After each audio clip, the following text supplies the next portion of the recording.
Hello, ഇന്ന് ഞാൻ കാണിക്കാൻ പോകുന്നത് ഒരു ഡ്രൈ ഡിഷാണ്. ചപ്പാത്തിക്ക് വേണ്ടിയിട്ടുള്ളൊരു chicken with mushroom and veggies. അപ്പോൾ അതിനായി നമ്മൾ കുറച്ച് വെജിറ്റബിൾസ് കട്ട് ചെയ്തെടുക്കുന്നുണ്ട്. നമുക്ക് ഇഷ്ടമുള്ള വെജിറ്റബിൾസ് എടുക്കാം. എന്നിട്ട് നമ്മളൊരു സോസ് ഉണ്ടാക്കുന്നുണ്ട്. അതിൽ soya sauce, ketchup, tomato ketchup, vinegar, കുറച്ച് പെപ്പർ പൗഡർ,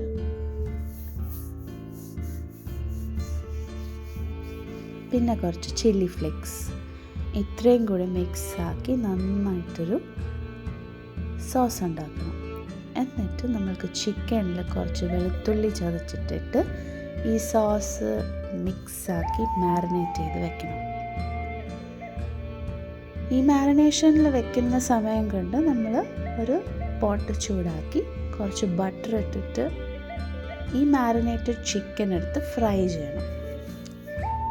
സിമ്മിൽ വെച്ച് ഒരു മീഡിയം ഫ്ലെയിമിൽ വെച്ച് ഫ്രൈ ചെയ്ത് എടുത്തതിന് ശേഷമേ വെജീസ് ഇടാവുള്ളൂ.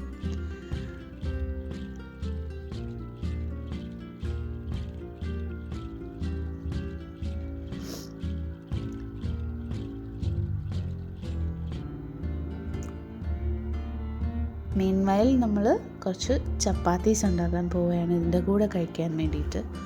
അപ്പോൾ കുട്ടികൾക്ക് നന്നായിട്ട് ഇഷ്ടപ്പെടുന്നൊരു കോമ്പിനേഷനാണിത്. പെട്ടെന്ന് കുറച്ച് ചപ്പാത്തീസ് ഉണ്ടാക്കി ഇതിൻ്റെ ആ വേവുന്ന സമയം കൊണ്ട് ചപ്പാത്തീസ് ചുട്ടും എടുത്തേക്കാം.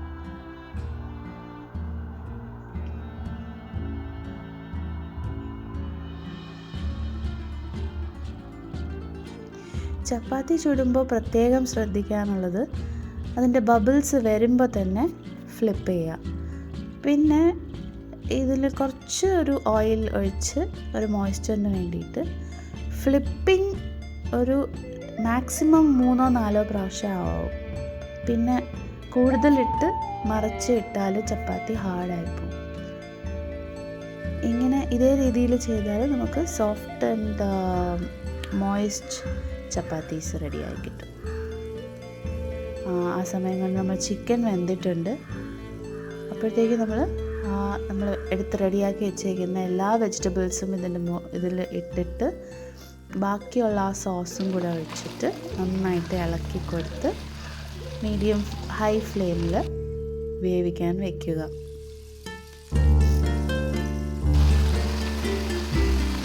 വേണമെങ്കിൽ കുറച്ച് പെപ്പറും കൂടെ ഇട്ട് കൊടുക്കാം. ഇതാ റെഡി ആയിട്ടുണ്ട്. ഞാൻ അത്രയും സമയം കാണിച്ചിട്ടില്ല, പക്ഷേ ലാസ്റ്റാണ് കാണിച്ചത്. ഇപ്പോൾ റെഡി ആയിട്ടുണ്ട്. ചപ്പാത്തിയുടെ കൂടെ നമുക്കിനി സെർവ് ചെയ്തെടുക്കാം. കുട്ടികൾക്ക് നന്നായിട്ട് ഇഷ്ടപ്പെടുന്ന ഒരു ഡിഷാണ്. ഒട്ടും സ്പൈസി അല്ല. നിങ്ങൾക്ക് സ്പൈസി വേണമെങ്കിൽ ഗ്രീൻ ചില്ലീസ് കൂടുതൽ ആഡ് ചെയ്യാം. നിങ്ങളിത് ട്രൈ ചെയ്തിട്ട് എങ്ങനെയുണ്ടെന്ന് കമൻസിൽ അറിയിക്കുക. Thank you.